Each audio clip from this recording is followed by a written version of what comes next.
আজকে তোমাদের সাথে শেয়ার করব পুঁটি মাছের একটা অসাধারণ রেসিপি। এটা হলো পুঁটি মাছের ঝাল। তো প্রথমেই ভালো করে পুঁটি মাছগুলো ধুয়ে নুন হলুদ মাখিয়ে আমি রেখে দিয়েছি।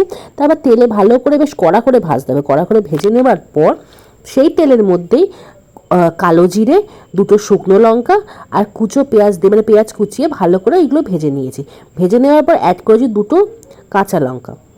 তারপর অ্যাড করেছি অল্প পরিমাণ নুন, 1 চামচ হলুদ গুঁড়ো, 1 চামচ লঙ্কা গুঁড়ো আর 1 চামচ ধনে জিরে গুঁড়ো। তো এখানে তোমরা টমেটো পেস্ট ইউজ করতে পারো। তো আমার কাছে টমেটো পেস্ট অ্যাভেলেবেল ছিল না বলে আমি টমেটো সস ইউজ করেছি।